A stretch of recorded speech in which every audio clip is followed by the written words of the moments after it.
Good morning, everybody. Thank you for joining us here again for another 1 Million Cups Westminster meeting. I am Graham Dodge. I'm the Executive Director of the Mid-Atlantic Gigabit Innovation Collaboratory, the community sponsor for this event. And then we are also, we have a coffee sponsor. Normally when 1 Million Cups meets, it's in person, but because of the pandemic, everything's been virtual. Coffee is a staple of 1 Million Cups. In 1 Million Cups, for those of you who are new, it actually refers to the amount of coffee an entrepreneur needs to drink in order to build their company. So all presenters get a handsome ceramic mug. So if you've never presented before, or if this is your first time, you'll be getting one of these mugs. We also have travel mugs for people who attend, I think it's 5 in a row of these meetings. So if you haven't gotten this and you've attended 5 of these, please let me know and we'll get that to you. And then if you attend 10 in a row, we have a 1 Million Cups t-shirt that are the envy of town. So if you don't have that yet and you've attended more than 10 of these in a row or 10 of these in a row, let me know and we'll get that to you. We also have our coffee sponsor is Furnace Hills Coffee. If you go to furnacehillscoffee.com, you can receive a 25% off your entire online order. They're a local roaster here in Westminster. And the discount code is 1MC Westminster. If somebody here from 1 Million Cups can post that link for you guys, that would be great with the discount code. So that's furnacehillscoffee.com. So thank you to Furnace Hills for offering that generous discount to all of our attendees. So we're going to kick it over to John Wheatman, attorney at law, and he will explain what 1 Million Cups is all about for a few minutes, and then we'll kick it off to our first presenter of the morning. Thank you. Go ahead, John. Right. Good morning. Happy Wednesday. So 1 Million Cups. The mission: lower the barrier for access to education, resources, and connections for entrepreneurs. And that's what we're going to do this morning. So to keep us on track and to make 1 Million Cups 1 Million Cups, we have pillars and core, can't see what's behind there, hang on. That's it, program. And this is what helps us and ensures that our mission gets accomplished. And they are as follows. So what we do, our presentation, not pitches, not overly salesy, connections, not networking. So we're looking for those that can assist us and others, and that's what we're all about. The culture is for the community, by the community. Nobody owns 1 Million Cups Westminster, and nobody is paid to do 1 Million Cups Westminster. We're radically and intentionally inclusive. What I like to add here is when we say presentations, not pitches, to me, the biggest difference is a presentation often includes some vulnerabilities, asking what others can do to help you and letting others know in what areas you need help, not so much doing the pitch to say that you've got it all under control. So that's, to me, the biggest difference there. So core program design, we meet every week, Wednesdays at 9 a.m., 2 presenters. The requirements are pretty easy, less than 5 years old and willing to ask for help, ending with the question, what can we do as a community to help you? We are always looking for presenters, and we hope that people spread the word that it's a wonderful opportunity, and that if you have an organization that's less than 5 years old and you're willing to ask for help, that you consider presenting. Organizing team, you see Graham and Russ and Val and Mick and Julius and Andrew and me. And with that, I think we're ready for presenters, ready to go. Excellent. Thank you, John. And sorry if my audio was cutting out before. Hopefully my AirPods are improving the audio quality.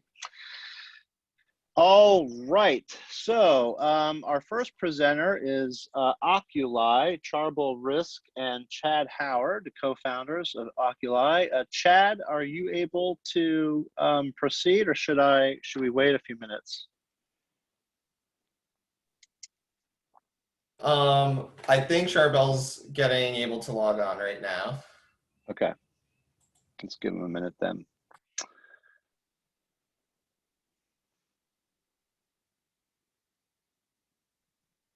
And yeah, and please, so how we normally do these meetings is when people are presenting, everybody else mutes. If you have any questions for the presenters, you can post them in the chat and we'll read through those. Each presenter has about 6 minutes to present, give or take. And then we have about 20 minutes of Q&A following each of the two presentations.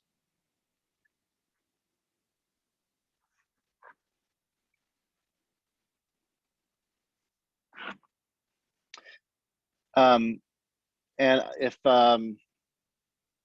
it's easier for Charbel to just call in, I believe there is a phone number that you get when you register for this meeting. Okay, yeah, I looked for a phone number and I couldn't find that either to try and share that with him. I only had the link that I could find. Okay. Let me grab that. If Russ, if you can hear me, if you can look real quick, and maybe it's in the Zoom settings to copy and paste that phone number. I think it's like a one-click number or something. I have it right here, actually. Okay, he got in. Okay, great. Good morning, everyone. Good morning, Charbel. Thank you for joining us. Thank you for inviting me, but your Zoom link is a lot more secure than some of the other ones. I can tell you that. Yeah, it's been a problem recently. I don't know if Zoom has changed something, but yeah, the last two presentations we had at least one presenter have an issue, so I apologize. No, that's okay. It looks like they want you to log into an actual Zoom account in order to log in to actually access the meeting. Yeah, that's right. Okay. Well, if you're all set to go, you should have privileges to screen share and start sharing your presentation. You basically have 6 minutes to go ahead and present. Okay, go ahead. I lost already 4 in the login problem, right? No, that's all right. We're pretty flexible. Okay, cool. We're a forgiving group. Okay, let's do this.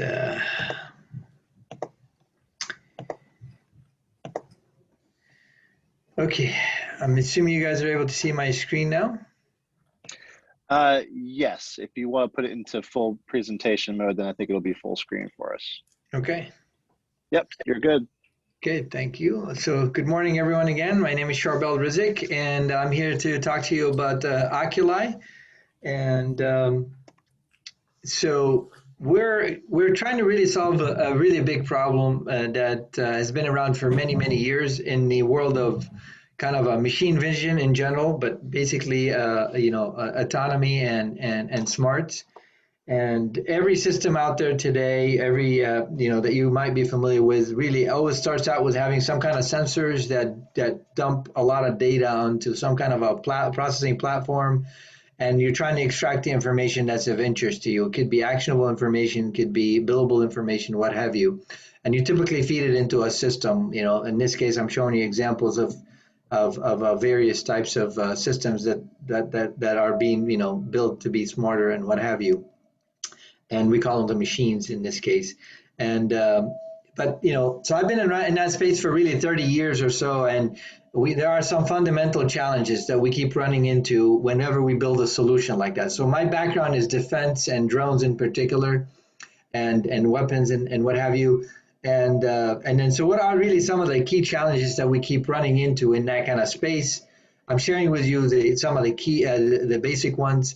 So if you're trying to play that game of catching that water drop and you have 2 cameras, the one on the left side is basically the faster one, and you can see that you can catch, that seems to be another zoom constraints here. Anyway, pretend you're seeing the water drop because unfortunately the video is not working now, and I'm not sure why. So if you have a faster camera on the left side, really, you can catch the water drop anytime. If you have a slower camera, you're going to only see the water drop every so often, and you're going to miss the water drop.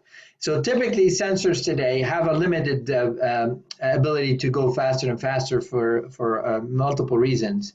So you end up using a camera that's slower than what you actually need, and then you have problems with that.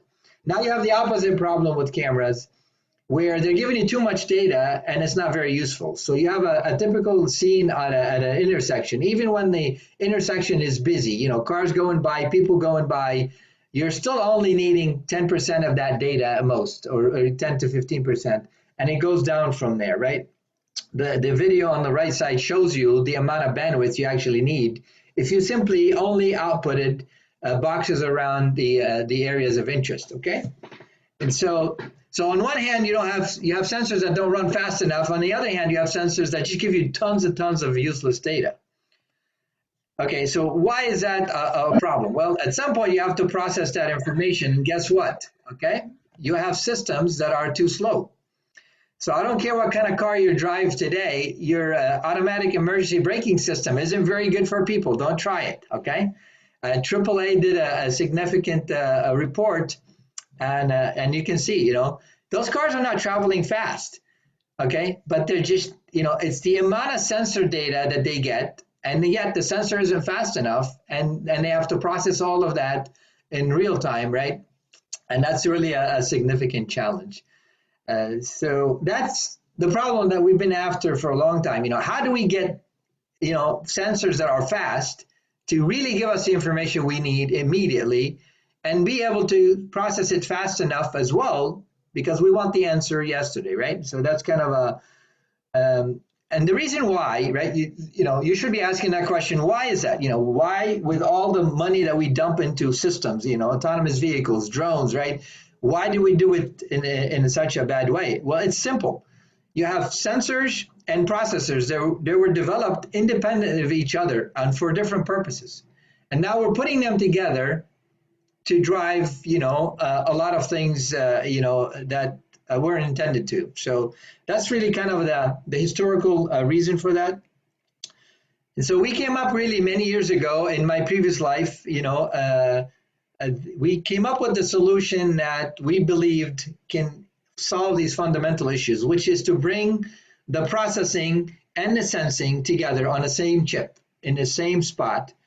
And that allows you to do many things better and faster, okay? So now we have a single chip sensor that senses and processes at the same time and is able to do a lot of cool stuff that you're not able to do otherwise.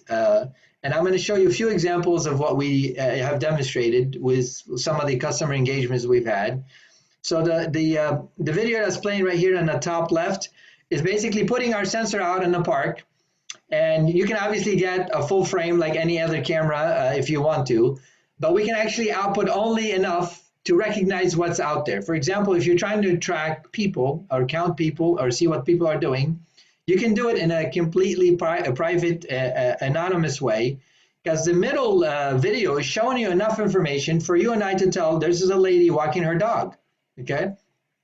And we're outputting a lot less data here, right? The signal on the right, that you see the bars going up and down, that's even less data, right? That's a very basic signal that we can output today from our SPU chip that tells you what's happening in the scene, okay? You don't need a supercomputer anymore to have some basic analytics of a typical scene out there. The one on the bottom now that's playing is showing, a single chip capturing gun flash. And now on the top right, we're actually measuring rainfall. You can laugh, but our single chip right now, there's a customer in Southeast Asia interested in measuring the amount of rainfall because they got a lot of flood, on the bottom right is actually one of our potential customers as well in the tolling business. They're interested in counting axles as axles go on the road. Today they have a very tremendous and expensive set of sensors out there and servers and processors. And what we have demonstrated that we can do that with our SPU. We're showing you an example on the bottom right. A car going by, we output enough to recognize it's a car and to recognize the axle is actually on the road. And we output that single signal that the customer cares about, that there is an axle on the road. So these are samples of things that we have demonstrated with the SPU and the kind of the power of this approach. But you can imagine it can go in so many different directions. And, I hope you got at least a good understanding of what we're after here. And, I always like to end with our team, this is the best part of this venture. This is my first startup. And I'm hoping it would be my last. But the best part about it are the people I work with. And so in the interest of full disclosure, I still have a faculty position at Johns Hopkins. That's where the technology was developed. But I'm also a co-founder and now leading this venture. Okay. Thank you for your attention, and I'm happy to get your comments and questions. Thank you very much, Charbel. And go ahead and stop screen sharing, and we'll return to the group view here. Okay. Give me So one great second. job. Excellent presentation. And especially having to overcome the technical difficulties at the beginning, you went right into it very smooth. So thank you. And thank you to Chad, your co-founder here, for helping with getting you in today. So anybody here have any questions, please post them. Tina Thomas from Infinite Love Project, she says she sees a trademark symbol. Have you applied for any patents? Yes, we have actually 5 patents issued, and we have 3 more in the making this year as well. Okay. Excellent. And then you guys are, I know you're, as you mentioned, a faculty member at Hopkins, but you guys are based in Howard County, is that right? In Columbia? Yeah, we have been at the Innovation Center in Columbia, correct? Yeah. We may be moving to the UMBC facilities actually in Baltimore. Okay, excellent. Yeah, I know UMBC is doing a lot more in autonomous technology than mechanical engineering. But in fact, for everyone here who doesn't know, the May 20th event that Magic is hosting for the Autonomous Corridor Project, Oculi will be there, and they'll be an exhibitor, and so will UMBC. Let's see here. We have a question here from Rick Leinbach at Startup Portal. He says, if you don't mind sharing, what type of funding have you received? So are you talking about Oculi or pre-Oculi? I think Oculi. Oculi, okay. So we have raised so far over $1 million from some angel investors. And we're trying to close on a seed round now of about 2.5 to 3 million. So that's a pretty good seed round. Yeah. Congratulations. Thank you. Okay, so Mark Weingram, he asks, or he says, thank you, Charbel. Does the ability to achieve this parsimony rely on the SPU knowing what it is trying to sense and process each given use case, or is it still capable in ambiguous environments? It's a heck of a question. Okay, very good question. Okay, now I have to put my professor hat on to answer that one properly. So if you've played around with image processing, right, there's always an initial step no matter what the application is. And that step is to segregate signal from noise. And in image processing space, noise is anything that's not relevant to you, right? And so we have basically figured out the sweet spot of how do we extract signal from noise, no matter what you're interested in. And that's what we've implemented in each pixel, okay? That's really our kind of one of our main innovations here, is that it doesn't matter whether you're looking to recognize whether it's a person or a dog, or whether you're looking to capture a gun flash, or whether you're looking to, track hand gestures or road, axles on the road. There's a step prior to that, which is to figure out what's signal and what's noise for that particular application. And that signal to noise discriminant is really common across many, many applications. And that's kind of what we have, implemented. Did I answer that question? I believe so. Okay. Mark, if you didn't, you can follow up in the chat. Mike Grinnell from Land, Sea, Air Autonomy asks, does your system have a neural network, or are you working with one? Does the system only work with color cameras, or have you worked with IR cameras as well? Okay, so our output can be fed into a neural network or any kind of pick your favorite algorithm past our, so our SPU really, our main job is to take a lot of data and reduce it down to information that's relevant. And then you can push it into the next level of processing and in any form that you want. And we have actually built and demonstrated infrared as well as visible because this work prior to Oculi was funded with DoD, actually a lot of money over many years. So we did build a version of this. It's the same chip. We just put infrared detectors on it instead of visible detectors. Okay. Excellent. Thank you. And Mark does acknowledge that, yes, you did answer his question. So thank you.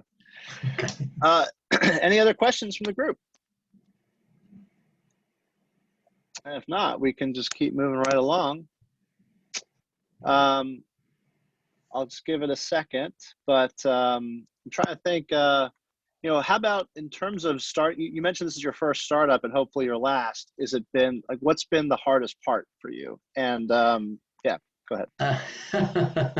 The hardest part for me was really, I'm not a salesperson. I don't like to be in that position either. And when you go to investors, you obviously have to be in that sales mode. But more challenging, I found, is we do solve a big problem. It's a complex problem with a relatively elegant and simple solution. And most of the investors out there today, don't have the depth or the patience or whatever you want to fill in. So how do you kind of condense it down to simple words and still be accurate and truthful, right? Because as an engineer, you're always kind of uncomfortable when you stretch the truth, right?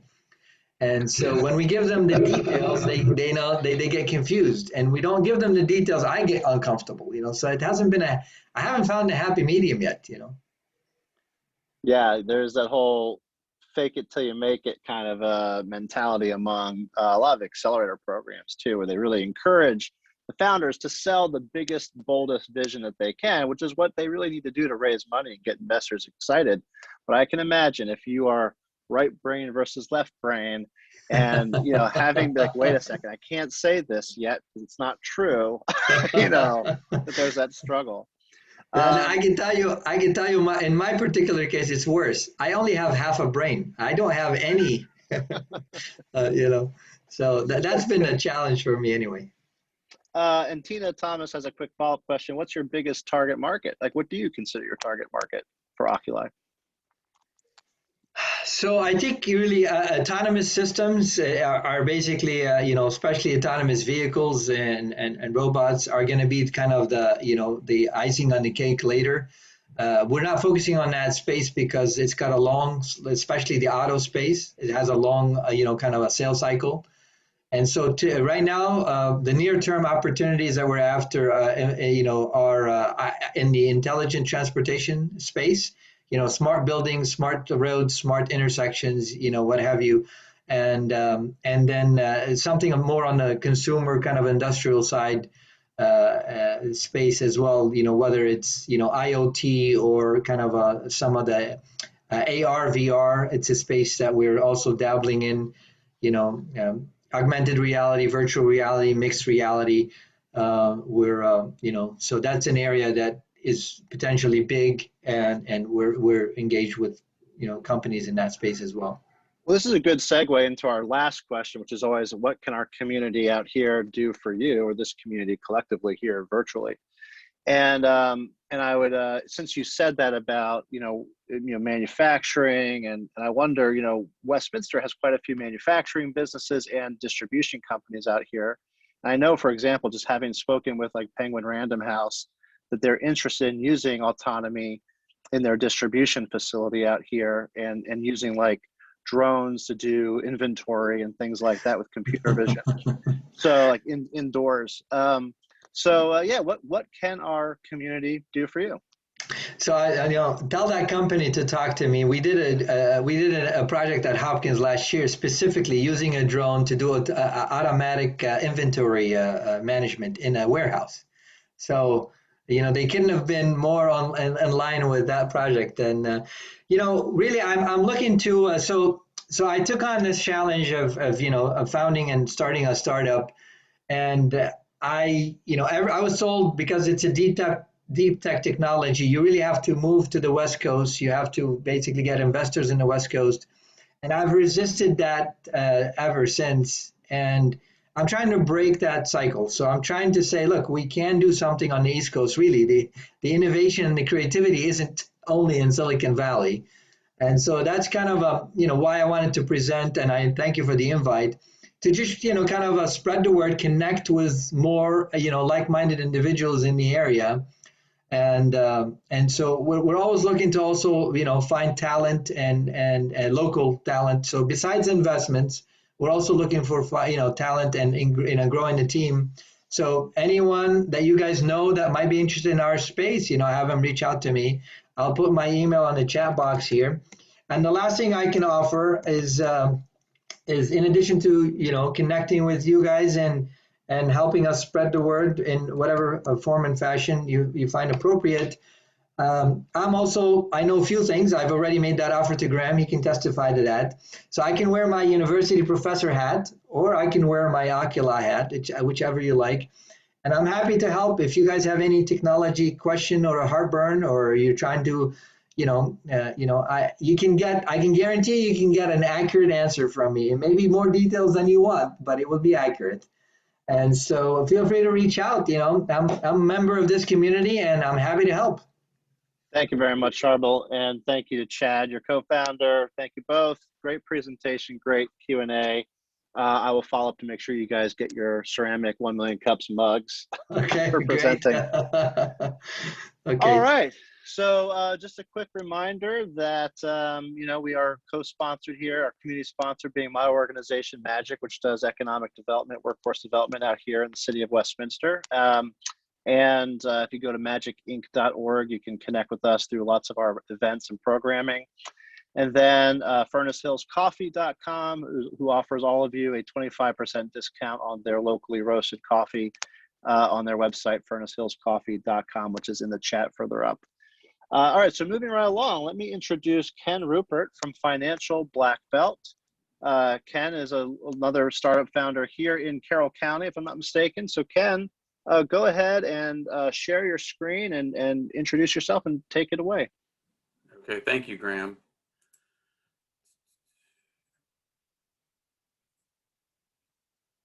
All right, so can everybody see that? As I get you drinking. Yes, sorry, yes. All right, so financial self-defense is modeled after and based on my study of martial arts. And there's a relatively long history to the development of the program. It's financial self-defense for a reason, because in today's world, we find that our finances are under attack from a lot of things. And if anybody has been through the last year and had any kind of financial stress or struggle, you know how fast things can change. I always say money is somewhat like losing weight, only in the opposite direction, right? It's really hard to gain money or build wealth. It's very quick to lose it, and gaining weight is very easy to gain it and very hard to lose it.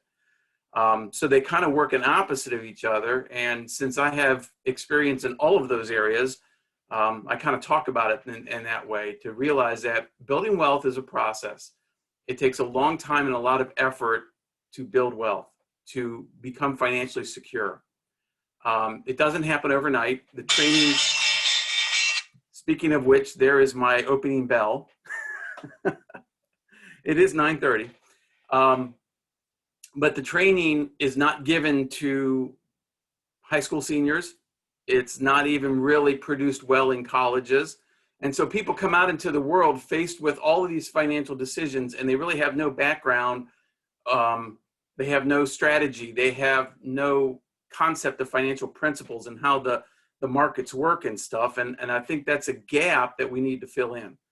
And so based on my own experiences and my own need to have those strategies in place, to have those principles and goals well established, I basically have built this over the last 20 years. And that comes back to the history that I'll get into in a few minutes here. Let's see if this changes.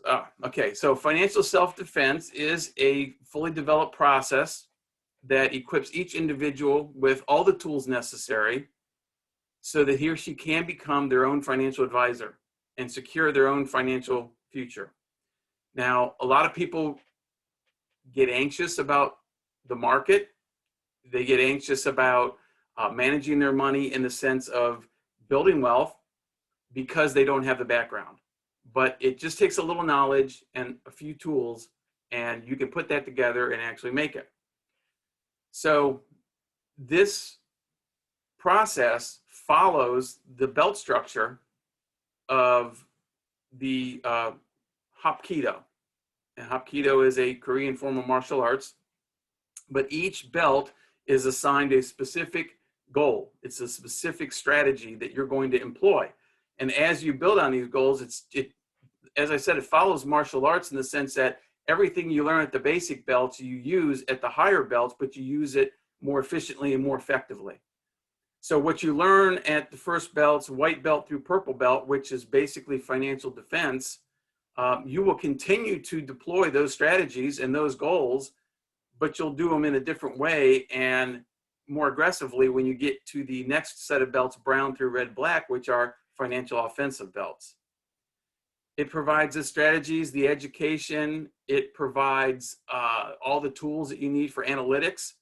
And once you get up into the black belt range, which is the wealth building range, that is all those analytics and everything you've learned up to this point are going to work in your favor. And when there is a major downturn like there was last year, it releases the stress, right? Money shouldn't be emotional, but it is. People are very emotional about their money. And if you can get people to think more logically about it and approach it from a strategic point of view, that when these downturns happen, people do not stress. In the past 10 years, I've had 3 points of unemployment, and none of them caused me any stress. Actually on 2 of them, I actually went out and played golf the day I was laid off because it just didn't bother me. I knew what was coming and I knew I'd prepared for it. So the belt structure is basically, as I said, white belt through purple belt, which is the financial defense, the brown belt through red, black belt, which is the financial offense. And then the black belt ranges are all where you actually are wealth building. So you shift from positioning yourself to be financially independent to actually focusing on markets and trading and how to build wealth with the money and have your money work for you. So the history of the program is in 2001, I realized that I needed to think beyond my life because my son was born with major difficulties. He has a genetic condition called Soto syndrome and he has CP. And I realized that he would need care for the rest of his life, which means my job shifted from thinking of getting him into college, that once we found out that he was going to be disabled, to shifting to how do I think about his retirement beyond my retirement. So I no longer was saving for my retirement. I was no longer building wealth for my retirement. I was actually thinking about his care and comfort 30 or 40 years beyond my life. That's what drove me in driving and putting this out there. So for the next 18 years, I perfected the process of how to do this. I studied many different things. I'm pretty much self-taught. I do not have a financial planning background. I'm not an accountant. I'm not a financial planner. I don't have all the licenses and bells and whistles that go along with that. I'm just somebody who had a need, came up with a solution, and produced this. In 2011, I achieved the rank of first degree financial black belt. Is when you go through, that means you have no consumer debt, you have no mortgage debt, you have a tier 3 emergency fund of up to 1 year's of annual salary saved. You have a brokerage account that has over a year's salary saved into it. Basically, you're a millionaire at that point because you have no debt and you have no costs except your daily living expenses. I achieved the second degree financial black belt in 2017, and in 2019, I put it all together in a book and released the book as you see the cover of the book there on the screen. And then that same year, I won the Hood Pitch competition for entrepreneurs on financial black belt process. And just this past year, even though there was a pandemic and even though the market took a huge, huge hit, I achieved the rank of third degree financial black belt this year. So it's a process that works, and there's a way to make money in the market, whether it's up or whether it's down. And I've built strategies on figuring out how to do that. Now, the greatest thing about this is there's 3 basic levels that you're looking, and each level focuses on a different area. The white belt to purple belt is all defensive. As I mentioned, it operates on the once priority system, which means obligations, necessities, commitments, and everything else. That's the way you structure your budget. You have to pay your obligations. You have to make sure your necessities are taken care of. Your commitments become those debts and stuff that you're trying to pay off. And everything else is, once you've funded the other three, then you can think about, I would like to do something different. Like I'd like to buy this particular item, or I'd like to have this specific experience. The key is to get you focused on a priority system for getting out of debt and setting yourself up for the next stage. Tier 3 emergency fund is equal to 1 year's gross income. That means that eventually you'll build from 3 to 6 months to 1 year's net income to 1 year's gross income. If you can imagine, if you were to lose your job and you have 1 year's worth of your salary sitting in an emergency fund, you're probably not going to worry too much, because you could actually go 2 years in paying your necessities and not have to worry about running out of money. And you also have no consumer debt at this point. You've paid off all your debt, whether it's student loans. And that's the big thing, is getting kids to start thinking, first of all, make the right proper decision before they get into debt. And if they're going to get into debt, have a strategy for how they're going to get out. A lot of times the colleges sell these kids on, you know, take out $60,000, $70,000 worth of student loans. And then when it comes time to pay it off, oh, don't worry, you'll get a 6-figure income with your degree and everything will be fine. Well, the reality is they're not coming out of college, they're not getting their 6-figure income, and everything's not fine. And we need to teach kids how to do this. I had a person that I worked with for 2 years. He had $35,000 worth of student loan debt. In 2 years, it was paid off, and now he's debt free. So the system works. You just got to put a little effort into it. But if these kids know this going into it, they'll make better decisions when they're coming out of it. The brown to red black belt is offensive. That's where you have your brokerage account set up. You create what I call a champagne waterfall to fully fund any Roth IRAs or HSAs a person may have. You are able, because you have no debt, and because at this point you're also going to pay off your mortgage, you can fully fund your retirement account, which if you're under 50 is $18,000. So if you're fully funding your retirement account, you're protecting $18,000 from taxes. And that's going to work in your favor as you get into the black belt range. Black belts are wealth building. It's a millionaire mindset. It's different than what most people think. There are people out there that, if you look at the statistics of the debt in America and the people that are living paycheck to paycheck, you'll realize that this is a different mindset. You have to have a different mindset. And the beauty is, you go to whatever level you want to go to, right? If you want to just get to purple belt and be debt-free from consumer debt, you can get there. You learn those principles. You work those principles the rest of your life. You're going to be fine. But this takes it to a whole new level. So you got investing principles. You got strategies. You really start to set and achieve laser-focused SMART goals, SMART financial goals, and all of that is taught. It's a process of learning and building confidence in the people who are studying this. For the dispersion of knowledge, this is where kind of like, what would be my target market? Best fit for employers is for the financial black belt to be part of the employee assistance programs at work, because that will help distressed employees get out of debt.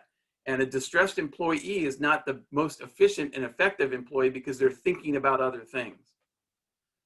It also could be a great employee benefit if you go up to the brown belt through red belt. In other words, starting to teach people about the markets, not telling them what to invest in, but teaching them how to read the market and understand the market and how it works and how the emotions of the market work and how geopolitical events can impact and open up actually opportunities for people within the market.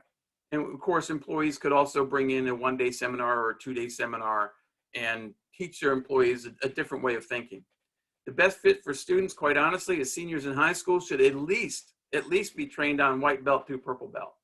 They should at least know when they come out how to balance a bank statement, what compound interest is. Some of these things are totally lost on our generation, these generations that are coming up. And in theory, they should be taught the offensive, which is the brokerage account and stuff, because we don't want a high school senior thinking, although a high school senior with a job could open up a Roth IRA and do quite well for themselves in 40 years of work. And then, of course, the black belt theories, it would be taught in theory to high school students. Freshmen in college should at least get white belt through red black belt training, not in theory, in actual practice, and then be taught in theory the black belt concepts. And anything post-college should be taught the black belt concepts, because once we get out into the world, a 401k is good, but a 401k is very susceptible to market moves. Whereas if you have a brokerage account and a Roth IRA, you have more control over those market moves and how to read them and how to play the market. So that's kind of the financial black belt in a nutshell. Thank you very much, Ken. Excellent presentation, very comprehensive. I love how you've kind of taken from the martial arts, degrees of accomplishment and equated that and create a system of financial literacy to go along and financial, I guess, accomplishment to go along with that. So we're going to go ahead and kick it over to the chat for any questions. I see Scott Singleton from the Business Employment Resource Center asks, Ken, would you please explain how this is different from the typical financial planning service that people use today? Well, there's a process of ownership. A lot of people turn over their hard-earned money to the financial planning services and expect the financial planner just to do well. And I started off that way. One of the things that I've learned very quickly was that when the market's screaming and everything is going well, financial planners look like they're the greatest thing in the world. The second the market takes a hit, the common phrase I heard often was, well, you can't time the market. Well, if you're going to take accountability for making me money in the market, then you also have to take accountability for losing money in the market. And what I want to do is I want to teach people that they can do this, that they can manage their own money in such a way that they're accountable for it. Handing your money, handing hard-earned money over to somebody else and trusting that the market's going to work out in your favor, although over time it will, the question is, can you achieve your other goals at the same time? And I think the difference is that it actually teaches the person, the individual, how to manage their money and how to accomplish the goals. And I always recommend that you keep a scorecard. So a lot of this is data mined on yourself, and you can tell how well you're doing from month to month, as opposed to waiting to looking at a statement that you may or may not be able to understand. And then we have a question here from Tina Thomas from Infinite Love Project. She says, I see benefits, identified end users, who have you prioritized as your top target markets? So who are you trying to sell to? So I've gone to the community college. I've gone to McDaniel University. I've gone to the Miller School of Business, and every one of them, I think, has a mental block that because I don't have CFP behind my name, I have no clue as to what I'm talking about. And even though I sit down and I try to explain to them the process, and I've tried to get into the colleges, they've all rejected it. And they've never given me a real reason why they've rejected it. Is that because you need to have some sort of certification to give financial advice as like a advisor? Well, I think if people understood that I'm not giving investment advice, right. I'm teaching the process of how to do it. I'm giving the strategic, logical process and the tools that they can do their own analytics. I am not standing up there and I'm not taking anybody's money and investing it for them. All right, I got my hands full with my own investments. But my point being that I have gone to some of the academic education. I even went to Hood College where I won the pitch competition.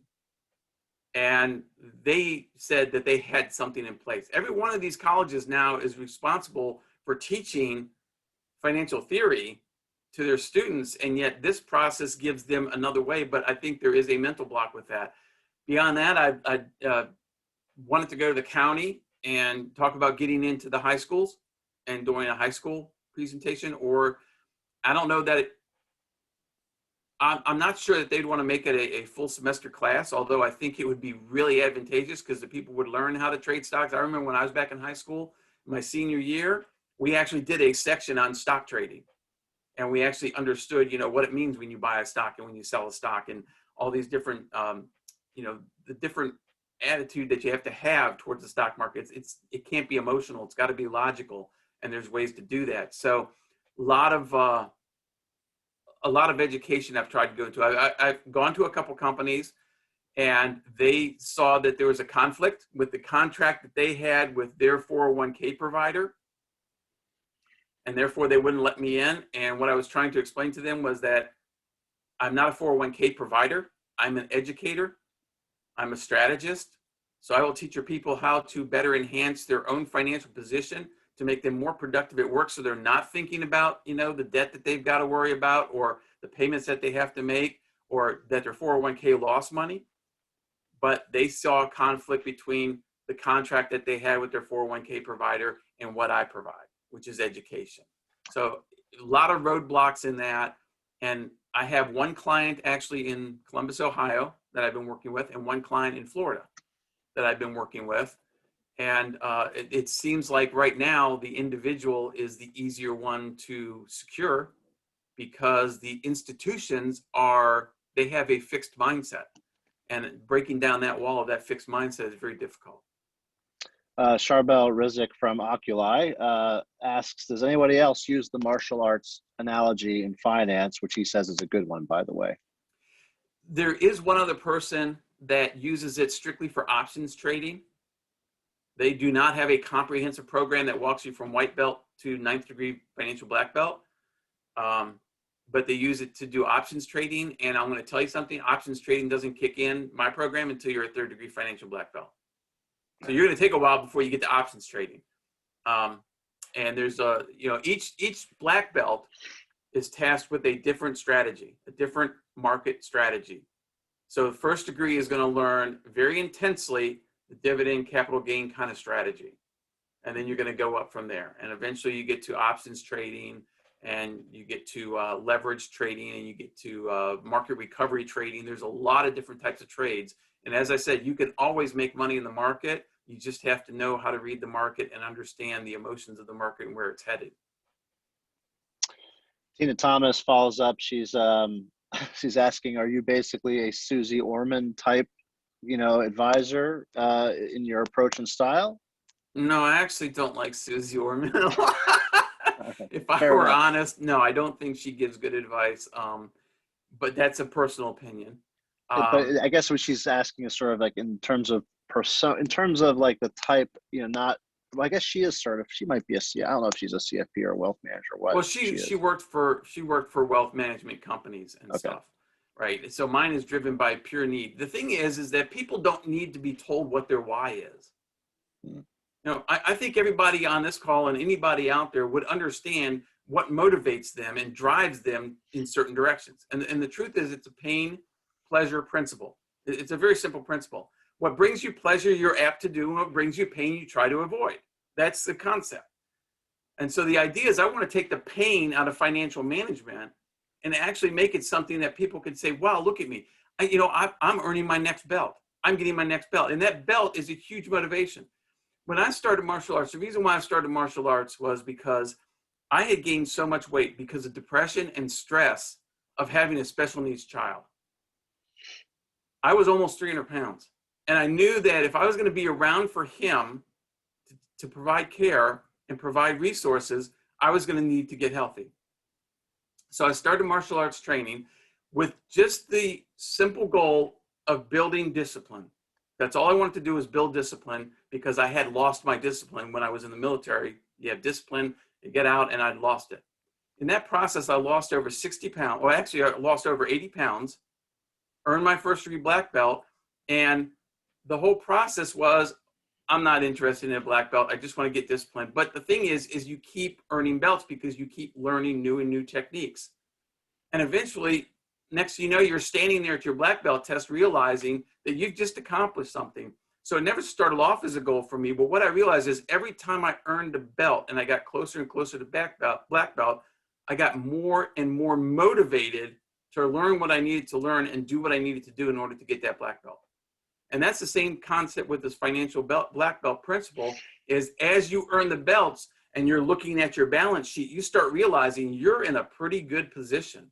And it actually starts to motivate you to want to do better, to want to build wealth, and eventually you'll get there.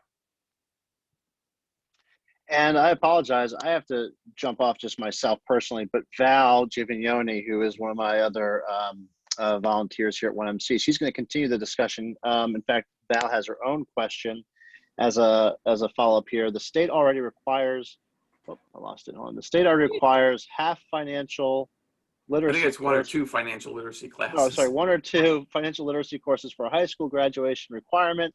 Carroll County Public School students can take financial literacy or managing personal finances using Excel. These are in the Family and Consumer Sciences Department under Career and Technology Education. So I guess, is there anything to that you can speak to? And with that, Well, I'll yeah, just say thank you. It's one thing to learn, by the way, thank you, Graham, if you have to run.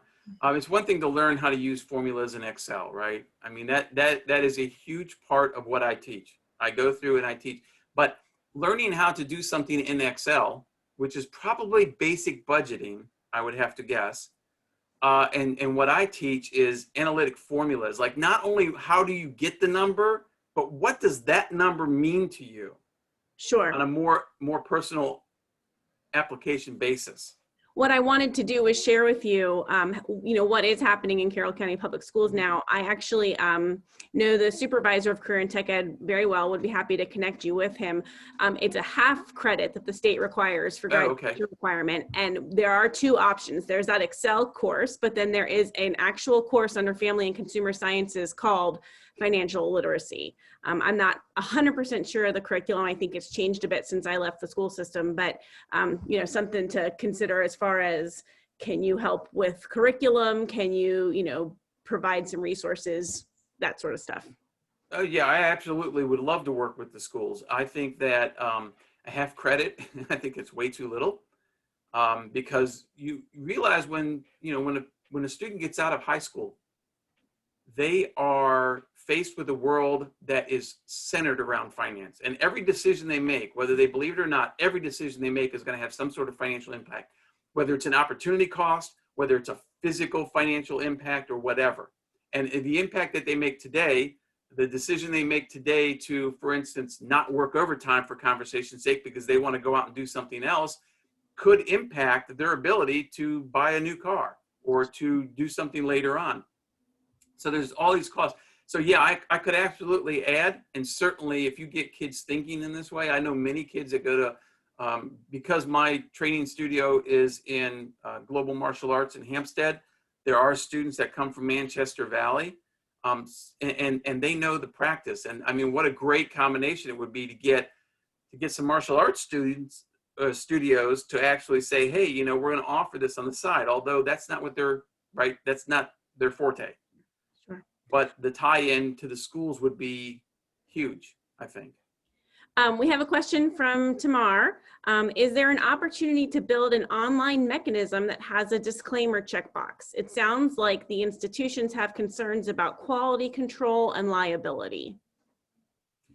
That's a really great question. For quite a while, I've been wanting to go to a better platform online. I have a very basic website that unfortunately I produce, which shows my limitations. I certainly would entertain, and it's cost restrictive right now, building a better website, building an online platform, building an app. I was actually working with somebody to build an app, and that fell through because their goals and my goals did not line up. They were not interested in making it a actual business. They wanted to kind of play around with an app and see if they could do it.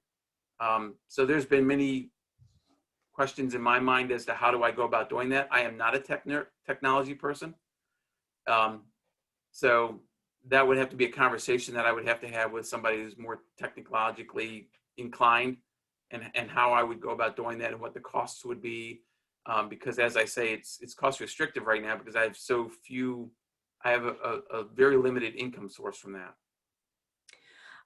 Ken, with that, I think we're ready for the final question that we ask all of our participants. What can this 1MC community do to help you? Well, certainly, I mean, you mentioned it, right? Talking to other people. If you know somebody who's in a leadership position, whether it's in a company, whether it's in an HR department, whether it's in the school system, whether it's in the post-secondary system. Getting the word out there that you know somebody that would be interested in making those connections. I've done a lot of podcasts simply because I worked with one person who keeps introducing me to other people to do podcasts. And so we've been getting the podcasts out and they've been going nationally. However, you know, it is one of those concerns of people like, do I really have the time to do this? And the fact of the matter is everybody starts at white belt, right? You have to answer, that's the key. So word of mouth, introducing me to connections. You know, if you know somebody in a leadership position, that is going to be key to saying, hey, you know, let's try this, check this out. Just talk to this person, find out what they know, find out if there's a fit, look beyond the barriers that stop normal people from jumping at something like this. You know, I often say in this kind of environment, you have to be able to look beyond the risks and see the opportunities. Sure. Well, thank you, Ken, for joining us this morning. We will get a copy of the recording to you, so you'll have the notes and such that everyone left in the chat. Thank you again to all of our participants this morning. Thank you to everyone who joined us today. Remind everyone that we've got the Furnace Hills coffee deal. I think everybody knows that by now. Hopefully you're enjoying your hot cup of joe or the magic beans, which go to support magic. We decided that we're going to take next week off. We do not have participants for next week, and so we'll give everyone the time back. But I'd love to challenge everybody to reach out to one person they know, tell them about 1MC, and ask them to apply to present. We would love to, you know, keep this going, and we need some connections. So thanks again, everybody. Hope you have a great day, and we will see you soon. Bye. All right. See Take ya. care, everybody. Happy Wednesday. Have a great day.